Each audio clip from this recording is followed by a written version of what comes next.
আসসালামু আলাইকুম প্রিয় দর্শক, অন্য মঞ্চের আলাপ চাইতায় আপনাদের সকলকে আমন্ত্রণ জানাচ্ছি। 28শে ফেব্রুয়ারি হামলা করেছিল ইরানে ইসরায়েল আমেরিকার যৌথ বিমান বাহিনী। বড় ঘাতক ছিল সে হামলা, কিন্তু ইরান দমেনি, পাল্টা আঘাত করেছিল। যুদ্ধ শুরুর আগে আমেরিকা ভেবেছিল 4 দিনের মধ্যে শেষ হবে যুদ্ধ, ভেঙে পড়বে ইরান, পতন হবে ইসলামী শাসনতন্ত্রের। সে আশা সফল হয়নি। আজ যুদ্ধের 49 দিনের মাথায় এসেও ইরানকে যাকে বলে পরাজিত করা, সেটা করা যায়নি। পরাজিত করা যায়নি বটে, তবে গত 3-4 দিন এমন কিছু খবর আসছে, এমন কিছু সংকেত, যে এই প্রশ্নটা ক্রমশ উচ্চকিত হয়ে দাঁড়াচ্ছে যে ইরান কি তাহলে পরাজয়ের মুখে এসে দাঁড়িয়েছে? ইরান কি সত্যিই ভেঙে পড়ছে? মার্চ মাসের গোড়ায় যুদ্ধের শুরুতে রয়টার্স লিখেছিল, রাশিয়া ও চীন যুদ্ধে সরাসরি জড়াবে না হয়তো, তবে সাহায্য করবে, এমনকি অস্ত্র সাহায্যও দেবে এবং প্রয়োজনে মধ্যস্থতাকারী হিসেবে চাপ সৃষ্টি করবে আমেরিকার ওপর, পাশে দাঁড়াবে ইরানের।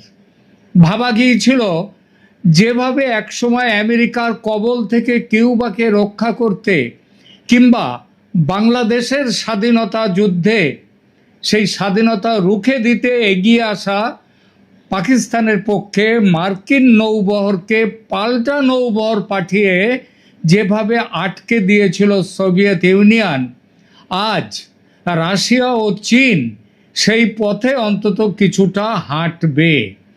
আমেরিকার বিশ্বগ্রাসী ভূমিকাকে অন্তত কিছুটা সহবত শেখাবে।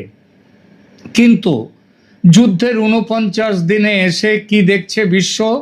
চীন, রাশিয়া ইরানের পাশে নেই, আমেরিকার চাপ বাড়ছে, আলোচনার টেবিলে তেহরান ফিরছে। তাহলে কি মধ্যপ্রাচ্যে আমরা আর একটা বড় ভূ রাজনৈতিক পালা বদলের অপেক্ষায় আছি, তার সামনে দাঁড়িয়ে আছি? আর সবচেয়ে বড় প্রশ্ন, ইরানের রেজিম চেঞ্জ কে এখন তাহলে শুধু পশ্চিমী কল্পনা, নাকি সময়ের অপেক্ষা মাত্র? ধীরে ধীরে যে সম্ভাবনা বাস্তব হয়ে উঠছে, এই বিষয়টি নিয়েই এখনকার প্রতিবেদন। আজ আমরা বিশ্লেষণ করব চীন আর রাশিয়া কেন ইরানের জন্য সামনে এলো না। এই একাকিত্ব ইরানের কি ইরানকে নমনীয় করছে? আর আগামী দিনে ইরানের রাজনীতি, নিরাপত্তা ও শাসন ব্যবস্থার সামনে কী ধরনের ভবিষ্যৎ খুলে যেতে পারে? ভিডিওটি শেষ পর্যন্ত দেখুন, কারণ শেষের অংশে আমি বলবো রেজিম চেঞ্জের, অর্থাৎ ইরানে যে ইসলামী শাসন আছে সেই ইসলামী শাসন পরিবর্তনের সম্ভাবনা আছে কিনা, আর থাকলে সেটি কেমন ধরনের পরিবর্তন হতে পারে। প্রথমেই সবচেয়ে জরুরি কথাটা পরিষ্কার করা দরকার, ইরানের কোনো বন্ধু নেই এ কথা পুরোপুরি ঠিক নয়। যেটা ঠিক সেটা হলো এমন বন্ধু নেই যে বিপদের দিনে ঝুঁকি নিয়ে পাশে এসে দাঁড়াবে। যখন রাষ্ট্রের অস্তিত্ব, যুদ্ধ, অবরোধ, অর্থনৈতিক শ্বাসরোধ আর সামরিক চাপের প্রশ্ন আসে, তখন তার জন্য ঝুঁকি নেবে এমন শক্তিশালী বন্ধু রাষ্ট্র এখন ইরানের পাশে কার্যত দেখা যাচ্ছে না। রয়টার্স মার্চের শুরুতেই লিখেছিল, ইরান প্রবল চাপের মধ্যে পড়লেও রাশিয়া ও চীন তার পাশে দাঁড়িয়েছে, কূটনৈতিক ভাষায় বাস্তব সামরিক সহায়তা করবার জন্যে নয়। অর্থাৎ নৈতিক সমর্থন আছে, বিবৃতি আছে, উদ্বেগ আছে, কিন্তু যুদ্ধের দায় কাঁধে নেয়ার ইচ্ছা নেই। আর এটাই আজকের ইরানের সবচেয়ে বড় কৌশলগত সংকট। চীনকে দেখুন, বেইজিং ইরানের সঙ্গে সম্পর্ক রাখছে, ইরান থেকে ব্যাপক ডিসকাউন্ট দামে লক্ষ কোটি গ্যালন তেল নিচ্ছে এবং প্রকাশ্যে বলেছে যে হরমুজে মার্কিন অবরোধ বিপজ্জনক ও দায়িত্বজ্ঞানহীন। কিন্তু একই সঙ্গে চীন এমন কোনো অবস্থান নেয়নি যাতে মনে হয় তারা ইরানের জন্য আমেরিকার সঙ্গে সরাসরি সামরিক না হোক অন্তত কূটনৈতিক সংঘাতে যাবে। এই জায়গাটাই সবচেয়ে গুরুত্বপূর্ণ। চীন ইরানকে একেবারে ছাড়েনি, কিন্তু ইরানের জন্য নিজের ভবিষ্যৎ ঝুঁকিতে ফেলতেও রাজি নয়। যেভাবে ইসরায়েলের পাশে জোরালোভাবে দাঁড়ায় আমেরিকা, তার ছিটে ফোঁটা নেই চীনের ইরানের জন্য। এমনকি ইরান গাটের কড়ি খরচ করে অস্ত্র কিনতে চায় চীনের কাছ থেকে, চীন সেটাও দেবে না বলে দিয়েছে। এবং কাকে বলেছে এই কথাটা বলে দিয়েছে আমেরিকাকেও। রাশিয়ার অবস্থানও আলাদা নয়। মস্কো নানান কারণে ইরানের সঙ্গে কৌশলগত যোগাযোগ রাখে, কিন্তু ইরান সংকটে রাশিয়াও সরাসরি হস্তক্ষেপে এগোয়নি। এমনকি আমেরিকা ইসরায়েলের যৌথ আগ্রাসন নিয়ে খুচরো কিছু নিন্দা প্রস্তাব ছাড়া জাতিসংঘেও বড় কিছু হাঙ্গামা করেনি রাশিয়া এবং চীন। কারণটা খুব সহজ, যে লড়াই ইরান নিজে বইছে সেই লড়াইয়ে নামলে রাশিয়া বা চীনের লাভ নেই, ক্ষতি, ফালতু ঝামেলা নিতে রাজি নয়। তাই এখন প্রশ্ন হলো, এই একাকিত্ব কি ইরানকে নমনীয় করছে? অনেক যারা কূটনৈতিক বিশেষজ্ঞদের মতে হ্যাঁ, কিন্তু সেটা তারা বলছেন হ্যাঁ নমনীয় করছে ইরানকে, কিন্তু সেটা অনেকেই বলছেন আত্মসমর্পণের নমনীয়তা নয়, বরং কৌশলগত বাধ্যবাধকতার নমনীয়তা। ইরান বুঝেছে কেবল প্রতিরোধের ভাষা দিয়ে এখন আমেরিকার মতো বড় সামরিক শক্তির মোকাবিলা করার সম্ভব নয় তার একার পক্ষে। বিশেষ করে পাশে দাঁড়াবার মতো কোনো শক্তি না থাকলে সব কিছু ঠেকানো যাবে না। যদি বড় শক্তিগুলো চীন, রাশিয়া এরা কেবল বিবৃতি দেয় কিন্তু বাস্তবে ঝুঁকি না নেয়, তাহলে তেহরানকে আলোচনার টেবিলেও যেতে হবে, আবার যুদ্ধক্ষেত্রেও টিকে থাকতে হবে। এই দুই দিক একসঙ্গে কৌশল করে সামলাতে হবে। এখানে সাম্প্রতিক আলোচনার দিকে তাকান। এপ্রিলের আলোচনায় যুক্তরাষ্ট্র ইরান 21 ঘন্টা লম্বা কথা বলেও কোনো চুক্তিতে পৌঁছতে পারেনি। এর মানে এটার একটাই অর্থ যে ইরান নতি স্বীকার করেনি পুরোপুরি। কিন্তু একই সঙ্গে এটাও সত্যি যে আলোচনা ভেঙে যাওয়ার পরও আবার নতুন করে আলোচনায় বসতে চেয়ে কূটনীতির দরজা পুরো বন্ধ করেনি ইরান। নমনীয়তা দেখিয়েছে ও এখনো দেখাচ্ছে। জাতিসংঘ মহাসচিব পর্যন্ত বলেছেন ইরান আলোচনা আবার শুরু হওয়ার সম্ভাবনা খুবই প্রবল। আর ট্রাম্প সাহেব তো কয়েক পা এগিয়ে তার চিরাচরিত ঢঙে বলছেন বাঁচার পথ আর খোলা নেই ইরানের সামনে, তাই নিরুপায় ইরান শান্তির জন্য খুব ধরেছে। ট্রাম্পের কথা বিশ্বাস করতে নেই, এটা ঠিক, তবু প্রশ্ন জাগে, তাহলে খুব ধরেছে ইরান শান্তির জন্য, তাহলে কি ইরান নতজানু হতে তৈরি? আমি তা মনে করি না। আমার বিশ্বাস তেহরান মূলত সময় কিনছে। একদিকে সে চায় মার্কিন চাপ কিছুটা কমুক, অন্যদিকে সে নিজের রেড লাইন পুরো ভেঙে ফেলতে চায় না। সে বলে দিতে চায় এই লাইন পেরোলে আমরা কিন্তু প্রতিরোধ করব এবং আমাদের মতো করে আমরা প্রতিরোধ করব। মার্চ মাসে রয়টার্স জানায় ইরান মার্কিন প্রস্তাব পর্যালোচনা করছে, কিন্তু একই সঙ্গে আলোচনায় বসার আগ্রহ নিয়েও তারা সংকেত দিচ্ছে।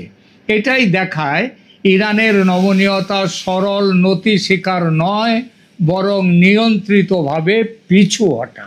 কিন্তু কেন এই পিছু হটা? দেখুন, যুদ্ধে কখনো এগোতে হয়, কখনো পিছোতে হয়। দু পা এগোনো, এক পা পেছনো, এগুলো যুদ্ধের নিয়ম। কারণ আমেরিকার চাপ এখন বহু স্তরের। এটি শুধু যুদ্ধের হুমকি নয়, শুধু নৌবাহিনীর চাপ নয়, শুধু সমুদ্র আটকে দেয়া নয়, শুধু কূটনৈতিক চাপও নয়, এটা অর্থনৈতিক, সামুদ্রিক, জ্বালানি, বাণিজ্যিক এবং মনস্তাত্ত্বিক চাপ সব মিলিয়ে। যুক্তরাষ্ট্র ইরানি বন্দর ও বাণিজ্য পথে চাপ বাড়িয়েছে এবং একই সঙ্গে ইরানি তেল ক্রেতাদেরও সতর্ক করেছে, নিষেধাজ্ঞার হুমকি দিয়েছে। এই চাপের সামনে যদি চীনও প্রকাশ্য সামরিক সমর্থন না দেয়, এমনকি অস্ত্র বিক্রি করবে না এমন কথাও যদি বলে, চীন তো এমন কথাও বলতে পারতো আমেরিকা ইসরায়েলকে অস্ত্র দিচ্ছে, সেই অস্ত্র ইসরায়েল ব্যবহার করছে ইরানের ওপর, তাহলে আমরা কেন অস্ত্র দিতে পারি না, এই কথাটা তো বলতে পারতো চীন। তা কিন্তু বলেনি।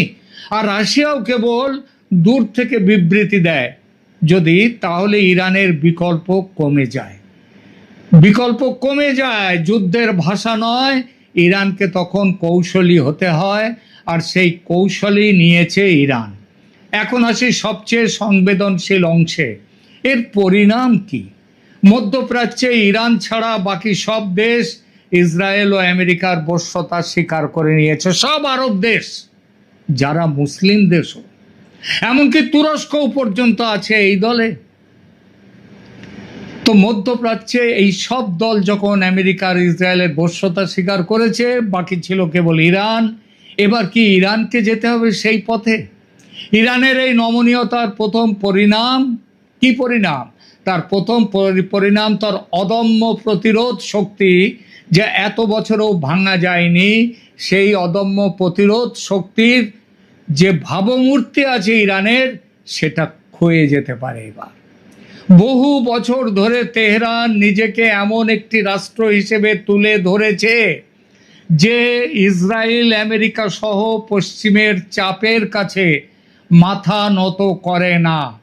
হাজারো নিষেধাজ্ঞা দেয়া হয়েছে ইরানের ওপর, ইরানের সমস্ত বৈদেশিক সম্পত্তি বাজেয়াপ্ত করা হয়েছে, তবুও দমানো যায়নি ইরানকে। কিন্তু যদি বাস্তবে দেখা যায়, বড় চাপের মুখে তাকে আলোচনায় ফিরতে হচ্ছে, ছাড় দিতে হচ্ছে, এবং তার বন্ধুরাও, কাছের মানুষরাও দূরে সরিয়ে দাঁড়িয়ে আছে, কাছে আসছে না, তাহলে আঞ্চলিক প্রভাবের ভাষাটাই বদলে যেতে পারে। দ্বিতীয় পরিণাম, ইরানের আভ্যন্তরীণ রাজনীতি আরো কঠিন হয়ে উঠতে পারে বর্তমান শাসকদের কাছে। কারণ বাইরের নমনীয়তা প্রায়শই ভেতরে কড়াকড়ির জন্ম দেয়। যখন কোনো শাসন ব্যবস্থা বাইরে চাপের মুখে আপোস করে, তখন ভেতরে জাতীয়তাবাদী ভাষা, নিরাপত্তা, রাষ্ট্রের প্রভাব এবং মতাদর্শের যে কঠোরতা, সেটাকে বাড়িয়ে নিজের ভিত্তি ধরে রাখতে চায়।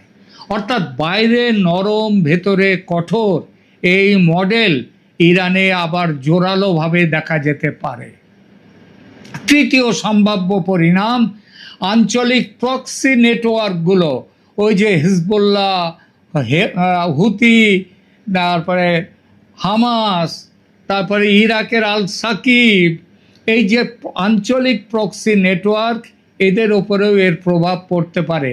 যদি তেহরান মনে করে সরাসরি সংঘর্ষে খরচ খুব বেশি, তাহলে সে হয়তো সামনে আরও বেছে বেছে পদক্ষেপ করবে, বাইরের সন্ত্রাসীদের বেশি করে প্রশ্রয় দেবে। কারণ সেখানে ইনভেস্টমেন্ট কম, ঝুঁকি কম, কিন্তু ফায়দা বেশি। তাছাড়া সহজে নিজেদের জড়িত থাকার কথা বেশি করে অস্বীকার করার সুবিধাটা থাকে, যেটা পাকিস্তান খুব ভালোভাবে করে থাকে ভারতের ক্ষেত্রে। এই পরোক্ষ চাপের কৌশলে ঝুঁকতে পারে ইরান। অর্থাৎ ইরান দুর্বল হলেও একেবারে নিষ্ক্রিয় হবে এমনটা ধরে নেওয়া, যারা ধরে নিচ্ছেন তারা ভুল করছেন। এখন আসি মূল প্রশ্নে, রেজিম চেঞ্জ হবে কি ইরানে? ইরানের যে বর্তমান শাসন ব্যবস্থা, তাদের কি পরিবর্তন হবে? সোজা উত্তর, তাৎক্ষণিকভাবে বড় ধরনের রেজিম চেঞ্জের সম্ভাবনা নেই, কিন্তু ঝুঁকি তার একেবারে উড়িয়ে দেয়া যায় না। অর্থাৎ সম্ভাবনা আছে, তবে কম। কেন কম? কারণ শুধু বাইরের চাপ থাকলেই রেজিম চেঞ্জ হয় না, তার জন্য লাগে ভেতরের বিদ্রোহ। এলিটদের মধ্যে বিভাজন, নিরাপত্তা কাঠামোর ভাঙন, অর্থনৈতিক ক্রান্তি এবং বিকল্প ক্ষমতা কেন্দ্রের আবির্ভাব, যার সবগুলো দেখা গিয়েছে সাম্প্রতিককালে বাংলাদেশে, যখন শেখ হাসিনার পতন ঘটিয়ে নতুন শাসন ব্যবস্থা নিয়ে এলো আমেরিকা। এখানে বাংলাদেশের ভেতর থেকে বড় সমর্থন না পেলে এটা সম্ভব হতো না। এই মুহূর্তে যেটা বেশি সম্ভাব্য ইরানের ক্ষেত্রে তা হলো পূর্ণ রেজিম চেঞ্জ নয়, বরং রেজিম অ্যাডাপ্টেশন। অর্থাৎ শাসন ব্যবস্থা টিকে থাকবে, কিন্তু তার আচরণে কিছুটা পরিবর্তন আসবে। সে হয়তো বাইরে আপোস করবে, কিছু বিষয়ে নমনীয় হবে, কিছু কৌশল গুটিয়ে নেবে, কিন্তু ভেতরে ক্ষমতার কেন্দ্র আরও শক্ত করবে।